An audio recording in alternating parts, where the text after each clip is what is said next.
Bonsoir et bienvenue à cette présentation. Donc, comme l'a si bien dit Luca, on va parler de Matter and the Thread.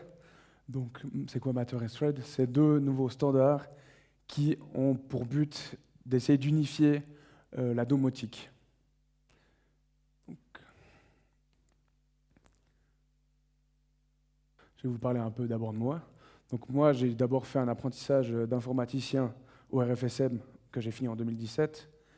Et ensuite, j'ai poursuivi sur un bachelor en télécommunication, orientation système embarqué à l'HEIA à Fribourg. Et là, je suis en train de finir mon master, aussi en système embarqué à l'HECSO. Et pendant ce laps de temps, j'ai travaillé à temps partiel sur un projet de recherche qui visait à détecter des cyberattaques sur les réseaux électriques. Je me suis plutôt penché sur la partie scouting, malware et remontée des données dans une base de données. Et actuellement, je suis en train de faire ma thèse de master, justement, chez YOLO à Mora. Si vous êtes venu à la conférence sur les ESP32, vous avez très certainement pu voir Quentin Rapin, qui est là ce soir aussi. Et justement, le but, c'est vraiment de porter le DINGS, donc, qui est cet interrupteur connecté développé par YOLO, sur Matter et par la suite Thread. Donc, c'est quoi le problème avec la domotique actuellement? Eh bien, il y a tout plein d'appareils, il y a tout plein de constructeurs qui fabriquent leurs propres solutions. Ces solutions, elles ne sont pas forcément compatibles entre elles. Du coup, ça veut dire que les petits constructeurs, ils doivent s'adapter aux grands constructeurs, implémenter des couches de traduction, implémenter tout plein de choses pour arriver à que ça soit compatible. Il y a aussi une application par constructeur pour chaque device. Il y en a même des fois plusieurs pour plusieurs devices. Donc il y a vraiment beaucoup de choses qui entrent en compte et ça devient très difficile. Il y a aussi donc les problèmes de compatibilité et c'est vraiment difficile, notamment pour des startups, de re-rentrer dans le marché parce que justement il faut implémenter tous ces problèmes de compatibilité. Il faut faut les implémenter, quoi. Et du coup, il y a vraiment peu de synergie entre les différents constructeurs. Donc, en résumé, on a vraiment un problème pour que tous les appareils puissent parler entre eux. On peut avoir aussi notamment du KNX, HomeKit, Z-Wave, ou encore sur du Wi-Fi, du Zigbee ou du Bluetooth.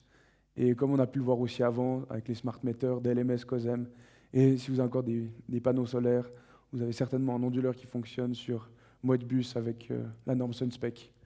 Ça fait vraiment beaucoup de choses qui doivent vivre entre elles, et c'est plus trop possible. Du coup, qu'est-ce qu'on fait? Eh bien, on invente des nouveaux standards qui, cette fois, sont censés unifier tout le monde. C'est-à-dire que je pense que pour beaucoup de gens, c'est peut-être confusant parce que peut-être vous avez entendu ces deux noms et vous ne savez pas forcément à quoi ça correspond. Alors, il faut comprendre que ce sont deux standards en fait, qui se complètent extrêmement bien. Thread, ça va plutôt être la couche physique sur laquelle va transiter les messages Matter notamment. Donc Thread, c'est vraiment un réseau mesh qui est basé sur 6LoWPAN et qui donc permet justement de fonctionner avec très peu d'énergie et il peut s'auto-réparer et à très faible latence. Tandis que Matter, c'est vraiment en fait comment les appareils vont communiquer entre eux, comment ils doivent s'adresser. Matter fonctionne uniquement sur IPv6 et il y a le support de grands noms de l'industrie comme Apple, Google, Amazon, Samsung et aussi l'Alliance Zigbee, qui a aussi aidé à développer Thread. Donc, comment on fait pour que vous ayez plus de problèmes de connexion à la maison, que vous ayez plus de réseaux qui tombent tout le temps? Eh bien, peut-être que la solution, c'est Thread.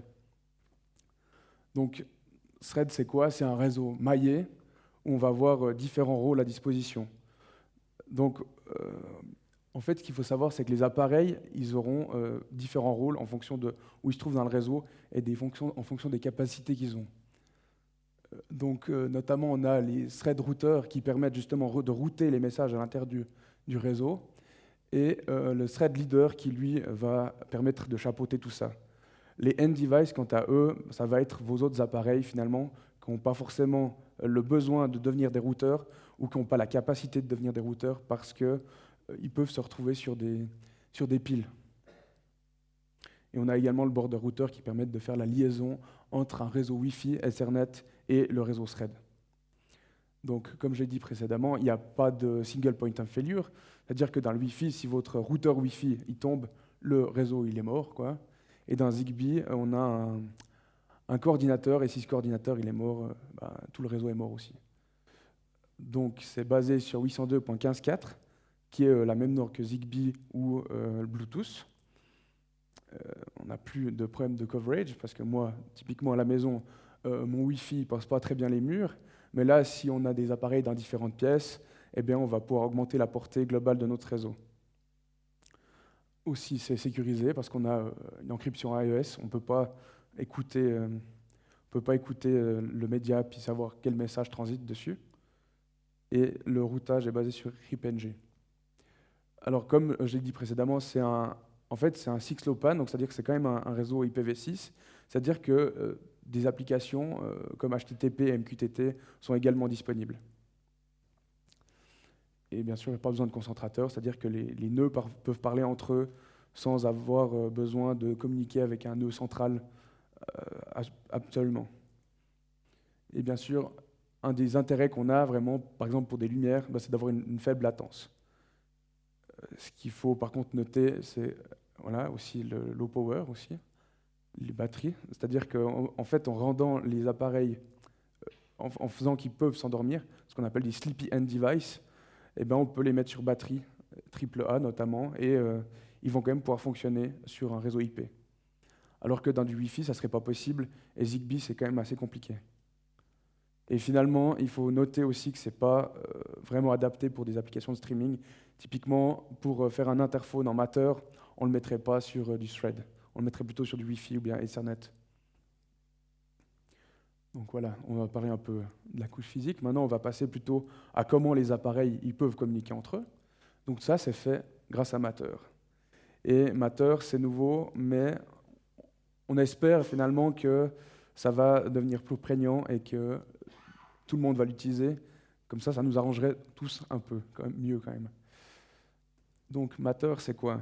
Ça a été fondé en 2019 par des grands noms de la domotique et notamment des télécommunications, comme Samsung, Google, Apple, Amazon et la Zigbee Alliance. La première version, elle est venue un peu plus tard, justement en octobre 2022. Pourquoi? Parce que c'est difficile de discuter quand on est des gros poissons entre eux, et on essaie de tirer chacun de son côté, quoi.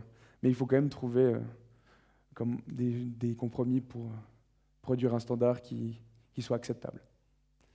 Donc bien sûr, Matter, il est basé sur IPv6, c'est pour ça que Thread est basé sur IPv6, comme ça Matter peut l'utiliser très simplement. Donc bien sûr, Matter, actuellement, il travaille sur le Wi-Fi, Ethernet et Thread.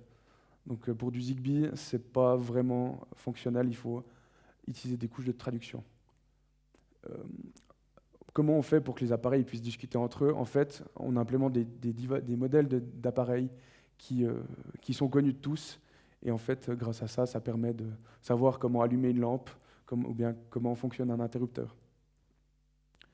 Il y a aussi le concept de rôle. En fonction de quel appareil on a, il va avoir un rôle dans Matter, et grâce à ça, il va pouvoir effectuer différentes actions. Et il y a bien sûr des mécanismes de sécurité pour éviter que Casper, le petit fantôme, vienne allumer les lumières dans votre maison sans que vous soyez au courant. Donc, on va parler un peu plus des rôles Matter. Donc, on a le rôle un peu basique, finalement. Donc, c'est un device. C'est un appareil tout simple. Ça peut être notamment une ampoule ou bien un interrupteur. Ça peut aussi être un device. Ensuite, on a les contrôleurs. Donc, les contrôleurs, eux, ils vont contrôler d'autres appareils.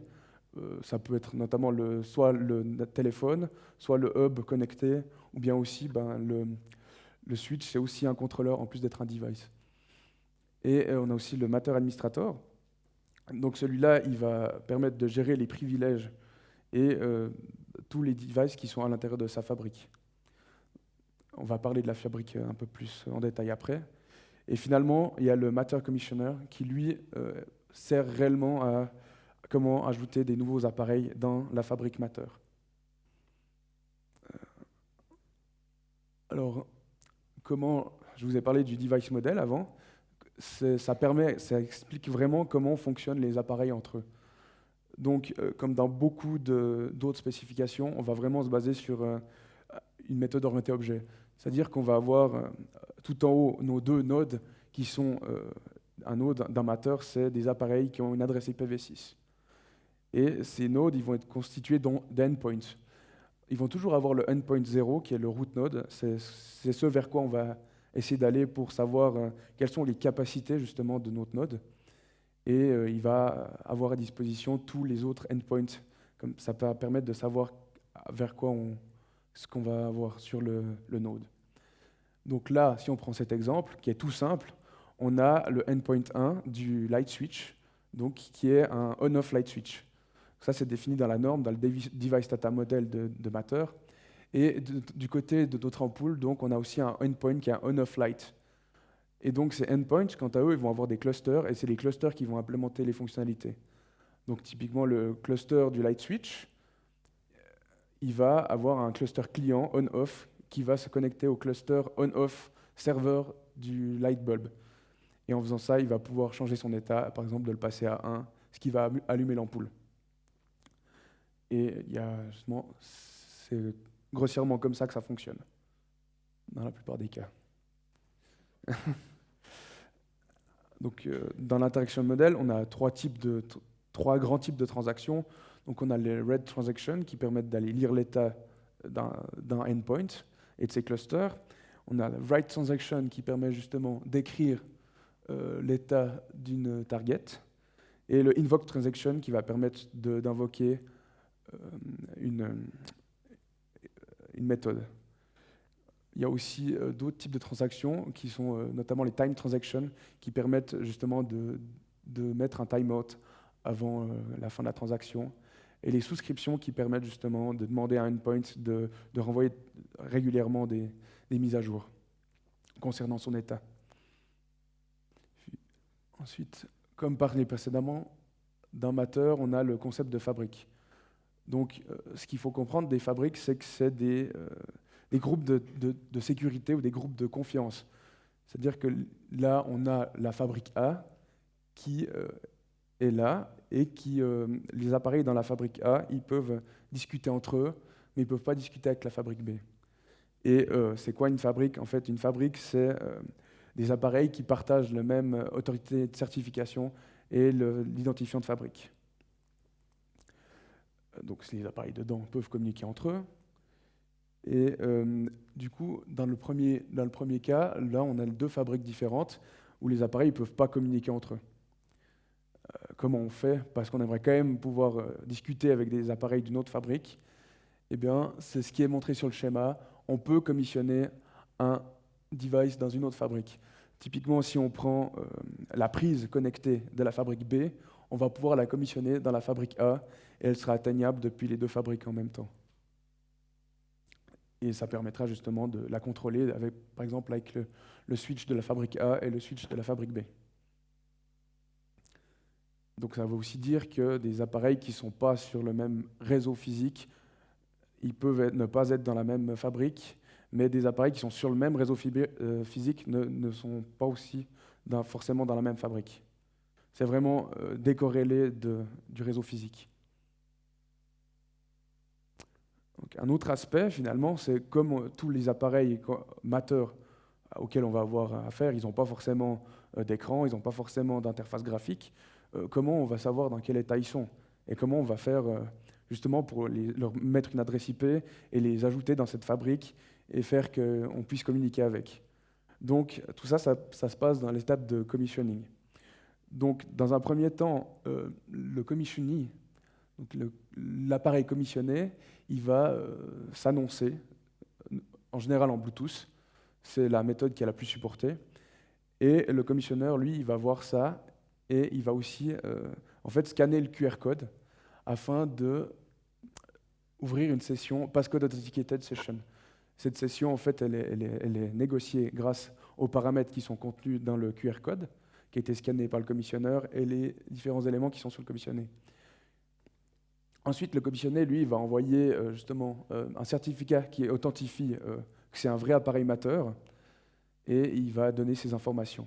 Le commissionneur, pour lui, va vraiment vérifier si ce que dit l'appareil commissionné est juste, et une fois que c'est fait, il va pouvoir lui envoyer les informations de configuration, notamment le temps, des certificats opérationnels et la configuration du réseau, qui peut être thread, Wi-Fi, en général.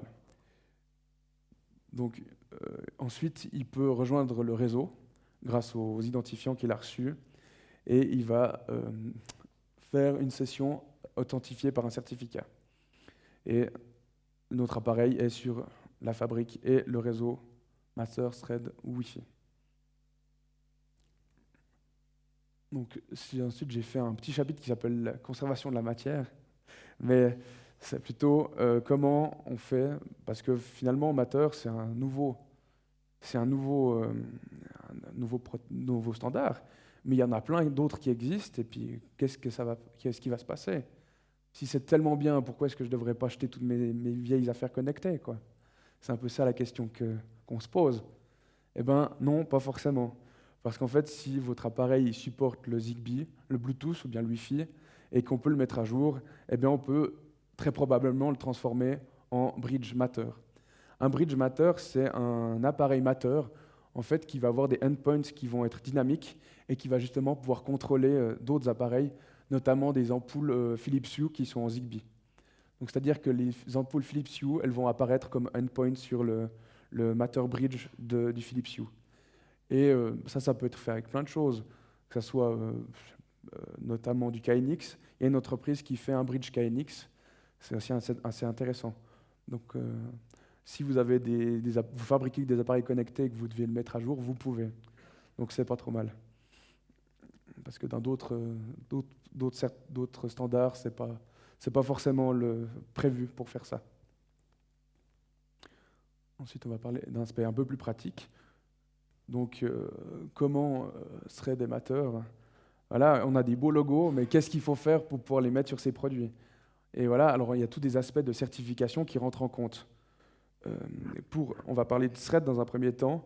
Alors, pour pouvoir certifier un appareil sur Thread, il faut rejoindre le Thread Group Association. Et ça, forcément, ça coûte de l'argent.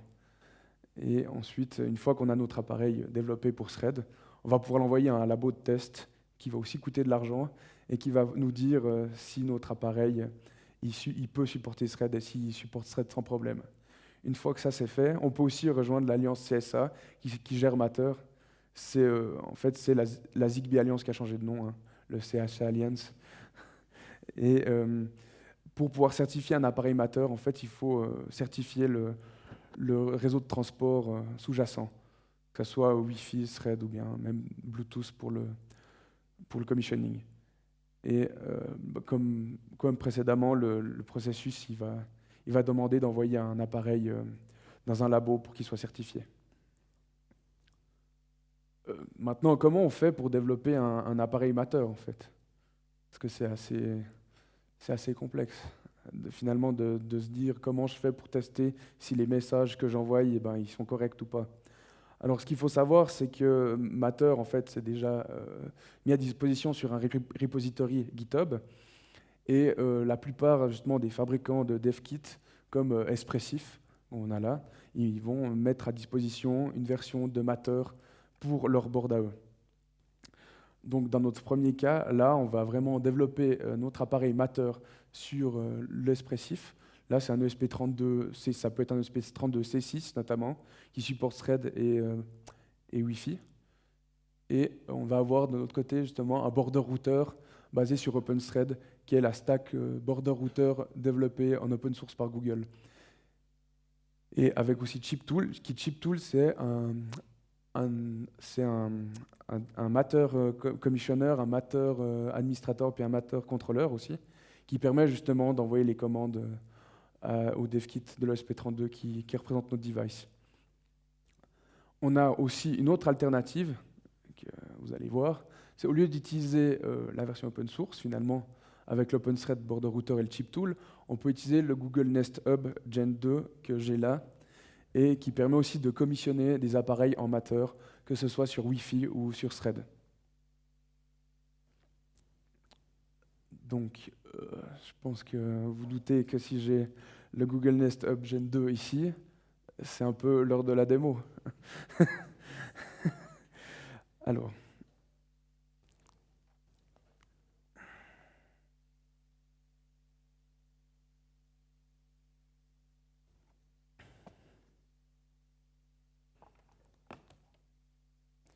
donc là, j'ai un ESP32C6 qui supporte Matter et Thread. Et là, il est configuré en Wi-Fi. Donc j'ai déjà flashé un firmware qui permet justement d'être commissionné en Matter sur du Wi-Fi. Donc on peut regarder les messages qui passent.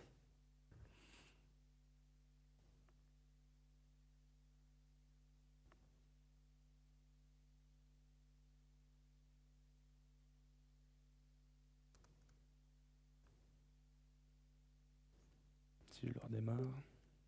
On peut voir là qu'il démarre et qu'il va commencer à advertiser. Ensuite, je vais passer sur la tablette pour vous montrer comment on fait pour commissionner un appareil.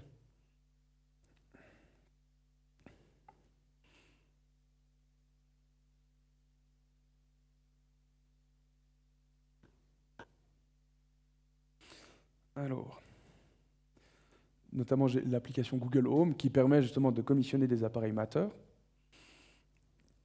Et là, j'ai un QR code de test.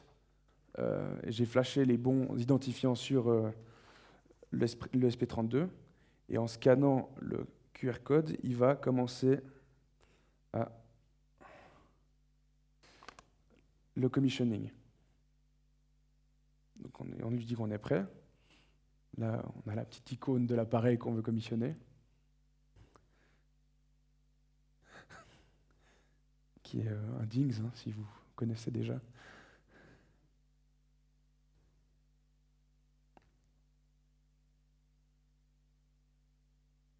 Et là, on a l'appareil qui est connecté. On va lui mettre qu'il est dans le bureau. Et on va lui mettre le nom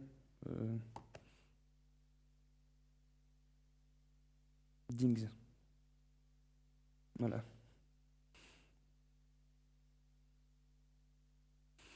Donc là, on a notre appareil qui est disponible.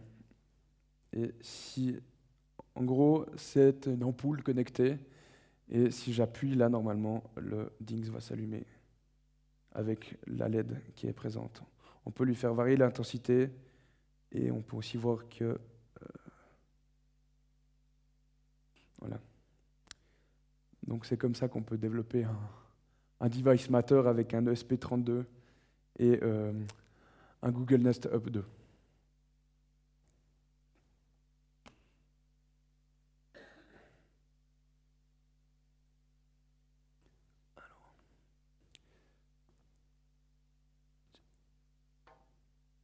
Aussi.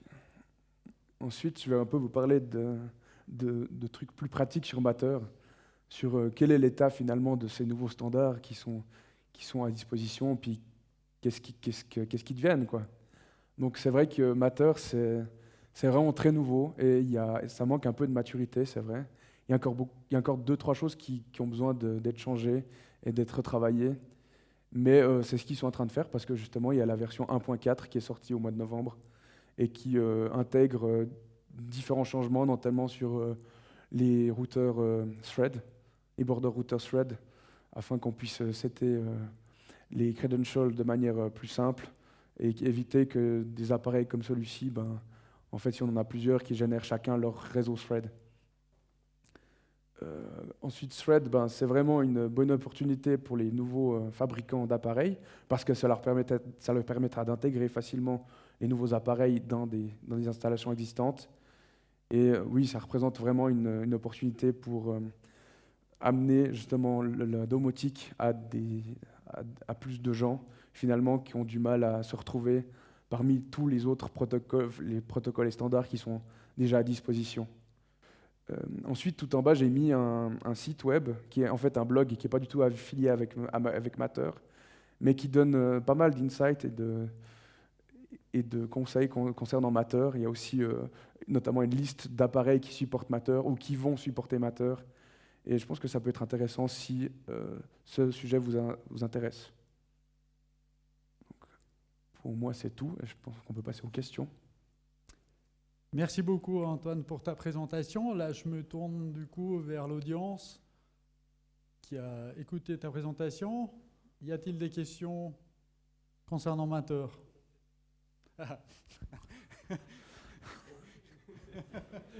Déjà, merci beaucoup pour la présentation. C'était très, très bien. J'ai pas mal appris des choses. Quand tu m'as montré la génération des certificats, Ouais. en fait, je pensais durant le process de l'initialisation, enfin, quand tu rajoutes un premier composant, je me suis tout de suite posé la question, est-ce qu'on est dépendant d'un issuer, d'une authority qui est online, ou bien on peut générer les certificats? Si tu as un réseau qui est complètement découplé de l'Internet et de tout, est-ce qu'on peut quand même générer ces certificats? Oui, il faut que ce soit le commissionneur. En gros, le DAC, ça, typiquement chez Espressif, ça se fait on peut le faire pour que ça soit fait à l'usine, et puis qu'il soit livré en fait, avec le bon QR code à la maison. D'accord, et ceux-là, ils tiennent infiniment long, donc tu n'as pas besoin de renouveler ces certificats. Ouais. Normalement, oui. Ouais. Parce que quand ils sont dans la boîte... Ok, très bien. Merci beaucoup.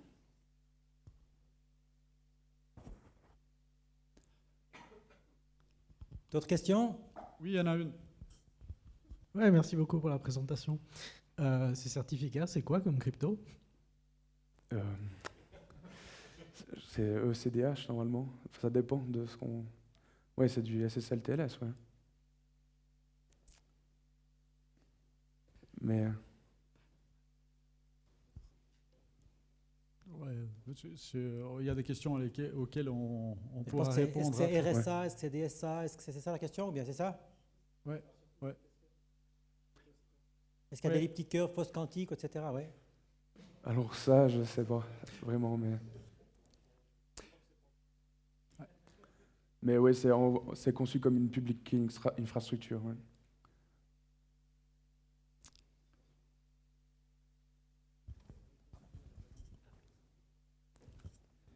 Merci beaucoup pour la présentation, c'était super intéressant et tes slides sont très jolis.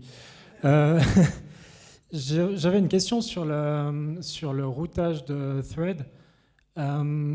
Concrètement, un routeur thread, c'est un appareil à part ou est-ce que c'est aussi un device, par exemple? Et est-ce que si le leader il tombe, est-ce qu'il y a un nouveau leader qui est élu? Alors oui, en fait, les device threads, en fait, ils sont conçus... ça dépend, en fait, ça va être le constructeur, il peut décider si son appareil, par exemple une ampoule, peut faire thread router ou pas. Et le thread leader, lui, il est élu en fonction de la topologie du réseau. Et le but, c'est de le mettre dans un endroit stratégique. Et c'est clair que si à un moment, il y a un partitioning, c'est-à-dire que le réseau il est coupé en deux, eh bien, un nouveau leader sera élu, en fait. Ce qui est vraiment critique, par contre, c'est le border router, parce que aujourd'hui, les smartphones, par exemple, ils n'ont pas la capacité de rentrer dans un réseau thread, et du coup, ils ne peuvent pas aller directement, par exemple, contrôler une lampe. D'accord, ça marche, merci. Oui. Ça pose pas de problème.